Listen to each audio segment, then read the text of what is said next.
All right, welcome to episode 5. My name is Chris Cicchinelli, and welcome to HIT, High Intensity Tactics for Growth.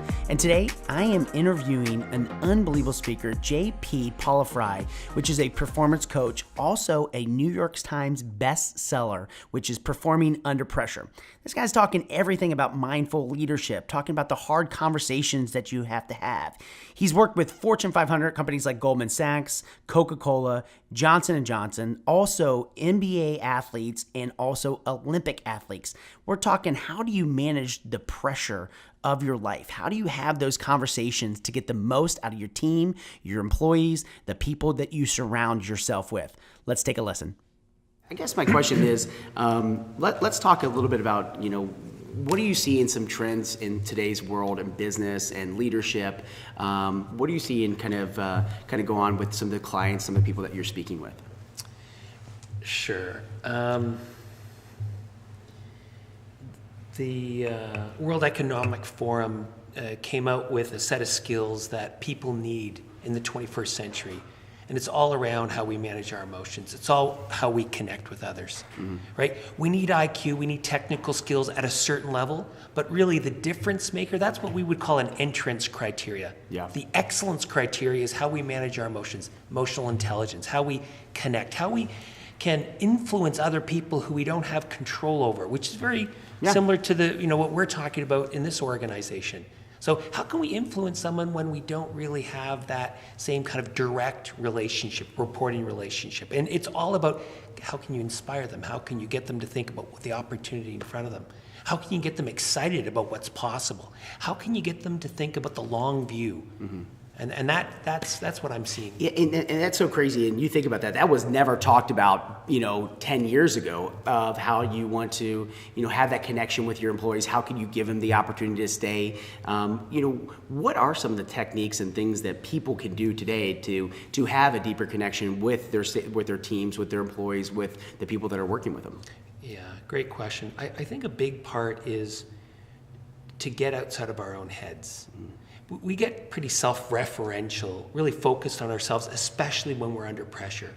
So we get under pressure, we feel like we have to perform, grow our business, and all of a sudden we think about ourselves as opposed to sitting there going, how can I help other people really get to that next level of performance? And a big part is to really emotionally connect. So the first part is to emotionally connect.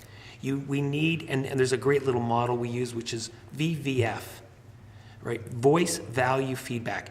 In order for us to get other people to really be their best selves, we want to meet these human needs that they have, which is VVF. Voice, people want to have a voice. They want to be heard. They want to feel valued for what they're doing.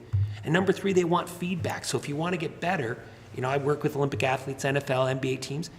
It's all about how can you give performance feedback so somebody can get better, but they will not be able to hear you unless they feel valued by you, unless they have a voice with you. Yep. So you've got to start with voice and value before you can get to feedback. It's crazy because I have so many people that want to give feedback before they have. Absolutely.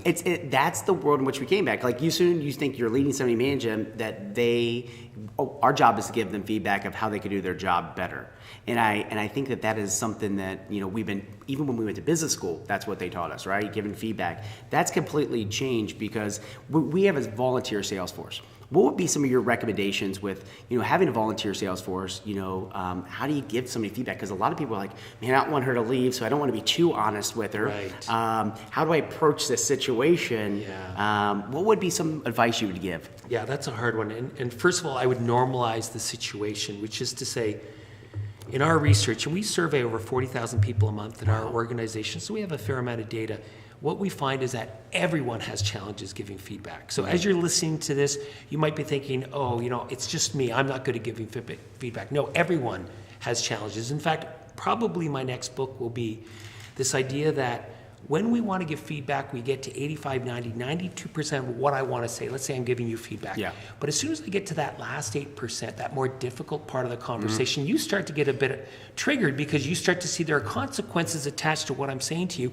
Now, I get infected by, it almost ping-pongs back to me, I get infected by your emotion of being triggered. Yeah. And now as opposed to approaching that last 8%, I avoid the last 8%. Yeah. And the problem is that you can't read my mind. Because you can't read my mind, you don't know we didn't have the full conversation. So a month or two later, I'm wondering, why are you still doing that, Chris? You're looking at me going, JP, I thought things were on track. Why are you being so passive aggressive? And the problem is we never had the last 8% conversation. Yeah. You know, George Bernard Shaw said the single biggest problem in communication is the illusion that it has taken place. It never took place. And so to influence someone, to give feedback, you got to say, okay, what is the last 8%? Yeah. You got to give them voice. You want to hear from their perspective, what you know, from your perspective, what's going on, Chris. I want to make sure that you feel valued, that you know that I care about you. Yeah. Then you might be open to be able to hear that last 8%. I'll say one other thing. I coach coaches. That's one of the things that I love to do. You know, Olympic coaches, professional coaches, and the best coaches that I've worked with, they love their players. And I mean that. They love their players. And because their players feel loved, they will be open to feedback, and they know where that feedback's coming from. If you know that I really want you to develop and you know that I really care about you, you know, you'll be open to almost anything I say. Yeah. And so I would say for anyone who wants to influence another, you really want to think about how can I deliver this feedback in a way. That's the third piece. The first is that I need to understand from their perspective what's going on. I need them to feel valued. There's a number of ways to do that. Then they might be able to hear that last 8%. So let me ask you a question. When you're doing this and you're sitting down and you're having these conversations, do you believe that, you know, to have them over a telephone is a productive way, or great question. Or how are you, you know, sitting down? Because I think about with my staff, I think when I'm on the telephone, I can't see them, right. And sometimes I can't feel their emotions. I can maybe sense it through their tonality. Yeah. But how would you recommend? Sure. We suggest that everyone goes to text as a basis. No, I'm just joking. I was like, oh my God. Okay, this is a bit contrary. Hold on. All right, let's go ahead. We're going to text messaging. So let's avoid everything by 140 characters. Put our head in the ground like an ostrich. No, I mean, you've hit on something because of the kind of world we are now in. Yeah. That you've hit on something. So in our organization, we have offices in the US, Australia, and Canada. We cannot have a call unless it's on Zoom. Yeah. We cannot. If I'm on the road and I'm literally, you know, in the back of a car, okay, somebody can call my cell. But every time else, we're on Zoom, and that makes a huge difference because just what you said, I can sit there and I can read you. I can sit there and go, wow, you know what? You're not tracking, or you're upset. Okay, what do I need to do to get you back in so you can be fully present in this conversation, fully contributing in this conversation? So I would not, never text for sure. And as much as little as possible, phone. Zoom is best, and then in person is, again, that next level. I love when I talk to my leaders, I'm like, so did you have the conversation with your team? Well, Chris, I sent her a Facebook message, or I sent her an email. And I'm like, she goes, I just wanted to put it in writing because I wanted to get my thoughts down on paper. I'm like, well, here's the deal. You can put your thoughts on paper, but you need to deliver it face to face. No, that's exactly. In fact, it's a great idea to actually put your thoughts on paper. Here's another one. Yeah. I would say for everyone who's listening, I'd like to ask you a question. Do you have a coach? Because I'll tell you, I've been in this business 20 years. I've had either a coach or a therapist for the last 20 years.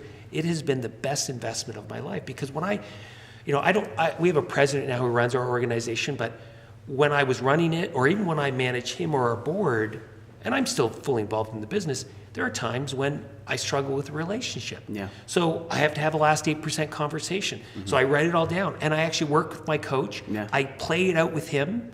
And then all of a sudden and here's the thing, once you say it once or twice, it doesn't have the same emotional charge. So now when I'm going to talk to you, I'm a little more relaxed. And because you see me relax, you're like, okay, I'm not getting fired. It's not like, he's not going to bust my chops. And so we can actually engage in that last 8%. You know, I'll speak on, you know, having that feedback. Some of the leaders will come up to me, and even myself sometimes, right? We know somebody's situation where we know that maybe they're struggling to make ends meet. They're not, you know, they're maybe a single mother. All of these things could play in. And our leaders will come up and go, Chris, I want to be honest with her, but she's just dealing with a lot of stuff right now. So that 8% of that conversation, when you have so much back knowledge of a person's situation, how do you have that 8% and because we have emotions too as the people delivering. Of course. So how do you kind of make that happen and still put your head on the pillow at night? Yeah, no, I mean, put it this way, leadership's not easy, right? Yeah. If it was easy, anyone could do it. And I would say that if we studied your top 10%, we would find that they do things a little differently than the average. And one of the things they do is they recognize that, and they might not say this exactly, but they might recognize a pattern like this.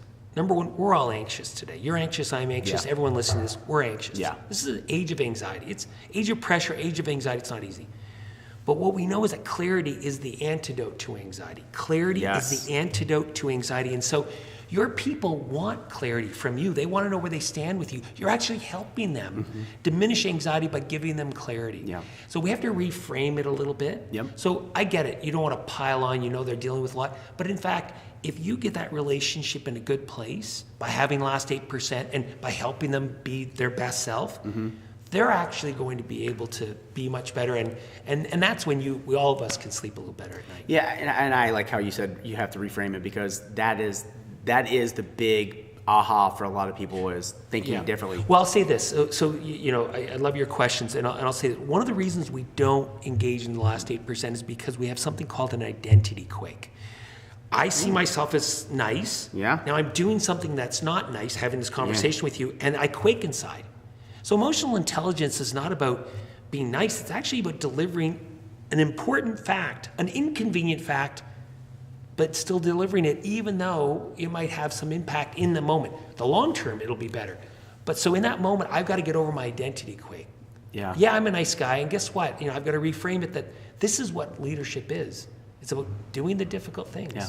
You know, it is difficult when you have to have that conversation, and putting our heads on the pillow at night are important as leaders, because I do believe that, you know, we have a lot of responsibility, and leadership shouldn't be taken lightly. Right. Having these conversations, you know, our job is to make sure that we are guiding, we are steering, we are doing it out of love, out of caring. I think so many of us don't do any type of follow-up, though. Right. I think we have a conversation. I think we kind of go our direction and assume things are going to get better. If not, then that person's not doing their job. We're going to fire them. I feel like so many managers or leaders do not go back and have that kind of follow-up conversation. Do you have a follow-up plan, methodology when you're going down, sitting with these leaders? Sure. And this is the reason I'm no longer president of our organization, because I'm not very good at following up. Yeah. Like truly, like you've hit on something that for me is a weakness. Hopefully I have some decent ideas, but boy, following up is not my strength. That's why we got a president. That's why I've got a great team in our organization. I would say this, you know, the follow-up is really important on two angles. One is that, you know, people need constant feedback. Like the best athletes want feedback all the time. So you want to make feedback just an everyday occurrence, not just a once a year, we're going to have a performance review. And I realize, you know, that's maybe more formal than what some of your folks do, but no, you want it to be an everyday, we call it the daily conversation. And so you want to engage in daily conversations, which is feedback in the moment, because we don't have great memories. We forget things. Yeah. And so you want the feedback as close as you can. In fact, there's a balance between the feedback as close as you can to the event, but long enough away so that person, if they're a bit triggered, they've calmed down a bit and they can hear you. So that's a big piece of it. The other piece is that the follow-up is really important, because at the end of the day, people do want to know that you care. Yes. And so if you follow up and say, you know, Chris, we had that conversation last week. You know, I know it might have impacted you. In fact, I felt a bit anxious just having it with you. Yeah. How are you feeling about it? Even if nothing comes out of it, then just that little interaction where you get like, JP's thinking about this conversation, he cares about me, it goes a long way. I'm a big fan of Wunderlist. I don't know if you know. Oh, yeah. So that's what I use to kind of, so I can follow up, and it's been great for me. So I would say to everyone, if you are having a conversation, put it on the list, put it on, you know, make it easier on yourself. We're all running around doing so much. Make it easy on yourself, build structures. So that's what I do, because that's not my strength. All right, JP, let me ask you the hard question. Let's flip it to the other side, right? We talked about the leader, you know, how to give the, you know, advice, how to make sure you have, you know, 92% and then the 8%, making sure you really push and you think through that. How do I as the person maybe that's being managed by somebody, how do I start reviewing myself? How do I start really thinking about having that 8% conversation internally, or that own dialogue that I don't think a lot of people have? I think a lot of people don't want to have the uncomfortable conversation with themselves. Are they really performing at the level that they should?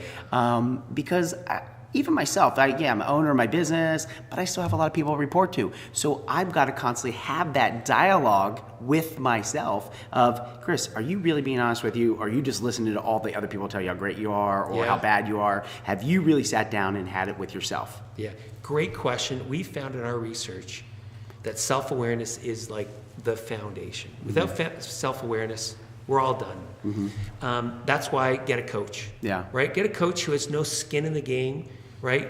Like they're not in your organization. And I'm not selling coaching services as I say this, although we do have coaching services for the record. Yeah. But I'm not even saying that for that reason. I'm saying, like, my coach is outside of our organization. He's got no skin in the game. He's going to say, JP, that's BS. Yeah. You're full of it. And I have to sit there. So that's number one. Number two, I would say a great suggestion is to invest in yourself. And one of the best ways you can do that is get 360 feedback. Yeah. So for folks who are not familiar maybe with what that is, so we have a tool where there's many, it's not just ours, but where I will ask myself 48 questions. And I'm going to ask people all around me to answer those same questions. Somebody I report to, somebody who is on the same level with me, a direct report, a team member, even a family friend. So now we have all around me 360 feedback, and I can compare my answers to their answers, and we call this an impact report. So now I get real data on an impact report, and so all of a sudden I can sit there and say, is this JP or Chris, are you guys really BSing yourself? Because the data is the data. Yeah. And if people feel safe to answer, and generally, we make it safe, then people will answer. And then, then you actually can sit there with your coach, look through the data, even on your own. You don't have to have a coach, but just get that 360 data. That's a really powerful way. I went through 360 about 10 years ago. Yeah. I haven't done one since, but it was kind of eye-opening to me because the way in which your team looks at you, I knew parts of it, but there were things I went, oh my God, I do that. Yeah, and, exactly. And I think it's hard because leaders, I think there is a little bit of narcissism in leadership. There has to be. And I think a lot of people, look at that and like, that's arrogance, that's cockiness, that's formulate whatever you want to say. But I think there's a level which leads to that have to be confident, because I don't think people want to follow wishy-washy people. They don't want to follow people that do not have a direction. They're not sure and certain about where they're going. And when I got that 360 back, I internalized it and I went, man, am I bad? I started changing it and I went, whoa. I then started working with a coach because the coach was like, look, you played sports, you played football, you played, you went through films, right? I'm like, yeah. Do you remember when they sat you down and you missed that tackle, or you missed that block, you missed that whatever? Yeah. Were you pissed? Yeah. Okay. Did you make it happen again the next time? Did you make the tackle? Did you make the block? Yeah. Okay, you got to learn from these things. This is ways to get you better, not to piss you off. Chris, this is not a sprint, it's a marathon. And that sat with me for so long and saying, okay, fix the behaviors, learn from some of it, or, embrace the things that you do well. Yeah, that's a great point. One of the things that we like to talk about is that we can confuse impact for intent, right? So just the way our brain is designed, we confuse kind of the impact somebody has on us for their intention. If we turn it around, that's why we call it an impact report.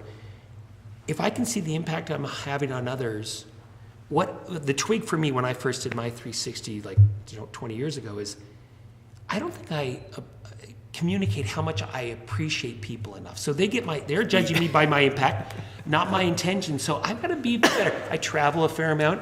They want me in the office. They want to spend time.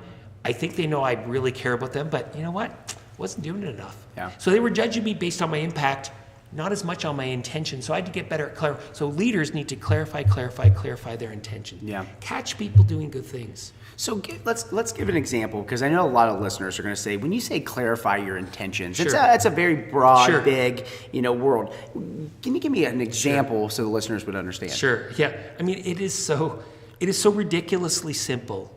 It's a great question, but it's so ridiculously simple. It was a learning for me. To actually, after a call or after a meeting, send a note. Handwritten is great, and I don't do that enough. Send a text, call, and just say, hey, that was a great meeting. You did a fantastic job today. It's got to be authentic. Yeah. It can't be fake. But just that, 30 seconds. Yeah. Just a little note. You're really working hard. I so appreciate it. Yeah. We're almost it's almost like there's the last 8% of the difficult stuff, the hard stuff. Then there's the last 8% where maybe it feels a bit too wishy, like a bit too warm and cuddly, and we're almost afraid to do that too. Yeah.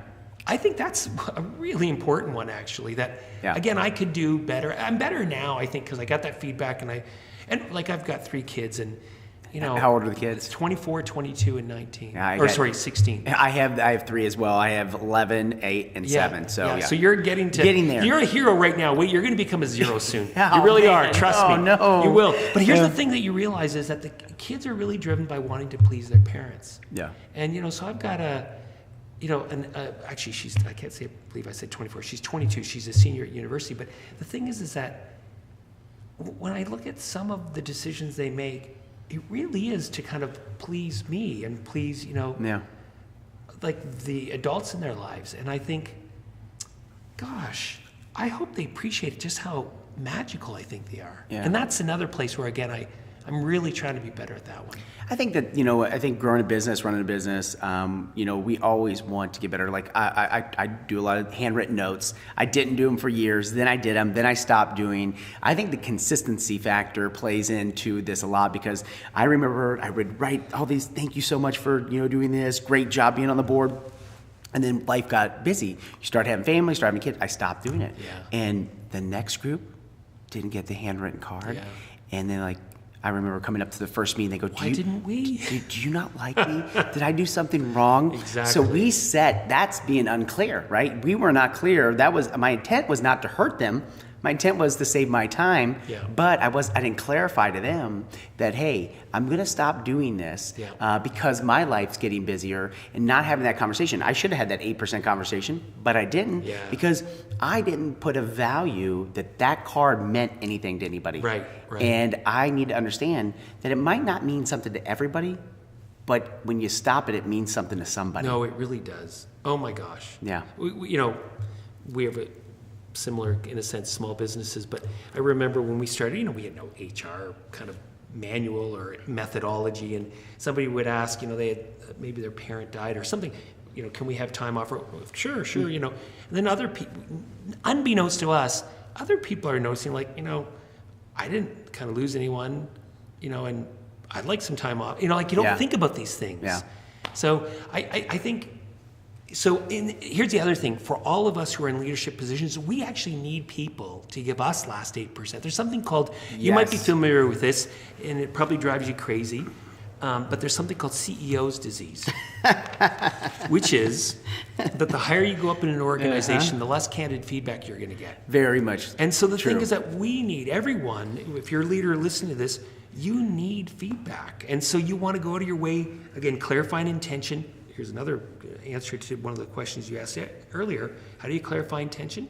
You say to people, look, I really need feedback. Yeah. I'm only going to get better if you give me feedback. Yeah. I'm not promising I'm going to be perfect at putting that into action, but if I don't get that feedback, I can't get better. And so we want to send a signal to people, look, we want to be an aggressive learning organization. We want to be the best we can be. The only way we do that is by really good feedback. I need your feedback as much as, I'm going to give you, but I need it from you as well. See, I think that is true, because it is, in our leaders deal with that here too, is the higher they get, like they get the national director, executive director, they're not getting feedback. They're getting... People put them on a pedestal. They think, oh, wow, you're up there. I couldn't give you feedback.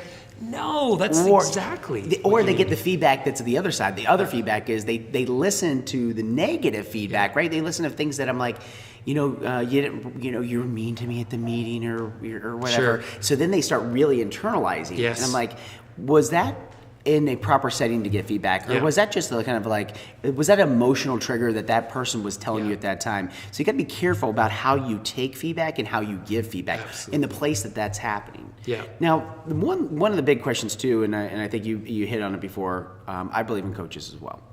I believe that you can have somebody that kind of help or guide. I don't believe that they need to be your guru. I don't think that they're not going to be the person that is going to make the final decision. I don't think that the person that's going to make you they're not going to do the work for you.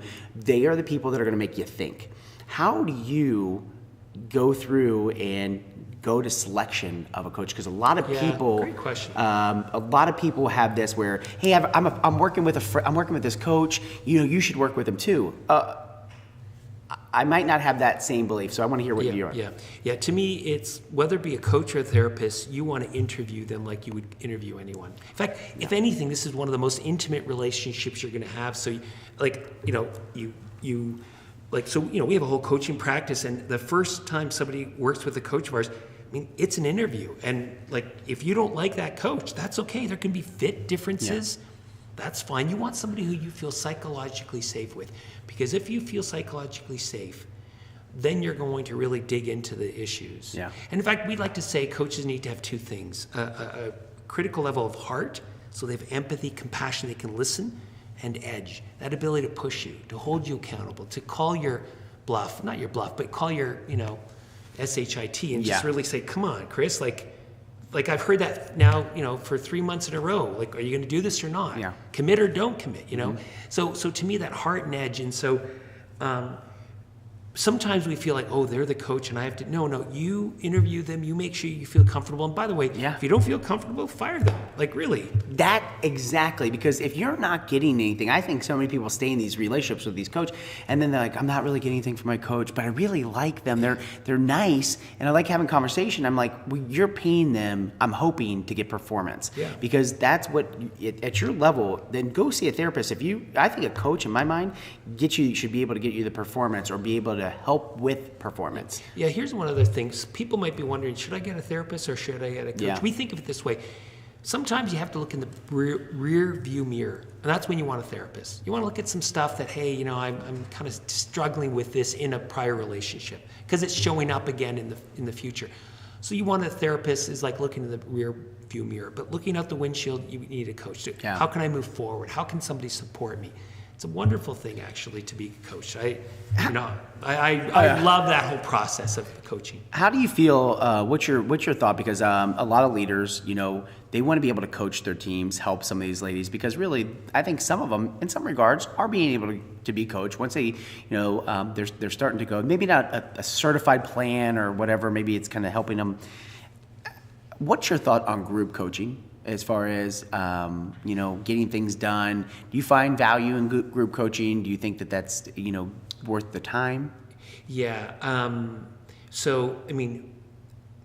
Group coaching can take a couple of different kind of, iterations, it can be different things. But if it's like, you have a facilitator or coach and there's, some group of folks there and, so there's a certain process you have to follow. But having said all of that, because there's different kind of things you can do.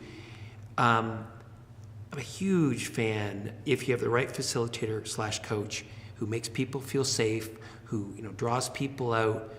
There's a power in the group that is when you see somebody else achieving or struggling, you project onto that and you feel, oh, I'm struggling and I don't feel alone. Yeah. Right? Yeah. So first of all, there's this thing called terminal uniqueness in psychology where we terminally think we're the only one going through an experience and we're not. So you hear someone else, you're like, okay, I'm not alone. That's a great thing. You hear someone excelling, you see what they're doing, you're inspired. It's a great thing. So I'm a huge fan of it. It's got to be done right. You got to have a good facilitator coach. But absolutely, I think that's a great approach.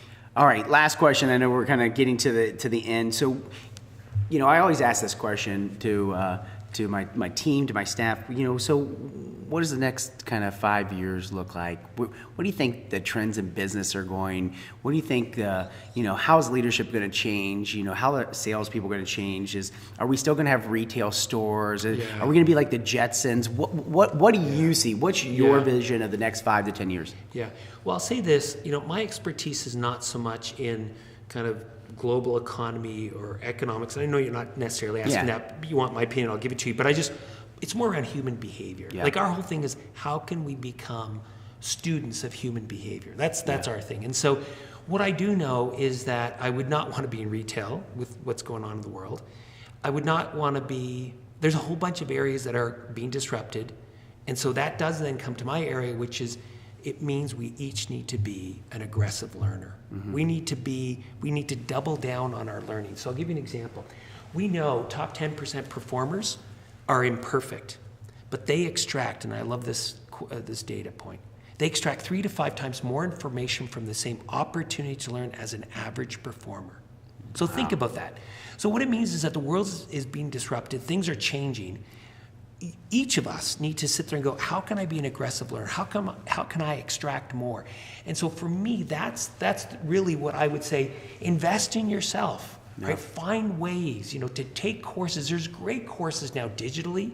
In fact, like our whole curriculum has now moved to a digital platform. And again, it doesn't have to be our content, but there's so much great content out there right now that people can access so much more easily than you and I did 20 years ago, right? We had to fly somewhere, take 2 days off. Now, you can get so much great content, great podcasts, so much. So that's to me what I would say, because truth is 5 years from now, this whole world could look so different. 10 years could look so differently than today. And so, Alvin Toffler said the illiterate of the future will not be able to read and write. They will be unable to learn, unlearn, and relearn. So that's what I would say, yeah. Well, listen, if anybody wants to get a hold of you, JP, how would they get a hold of you, your company? Sure. So our company is the Institute for Health and Human Potential. The website is ihhp.com, so ihhp.com. And on there, my speaking, our research, but also ways that people can take our courses digitally. So, we have a course coming up in the next few months that people can sign up. It's like in 2-hour increments you can take from your home, stuff like that. So, yeah, that would be the best way to get hold of me. Well, listen, next time I'm in Toronto, we'll have to have, that would be great. Dinner. I would like that. All right. Well, I appreciate the time today. Pleasure's all mine. Take care.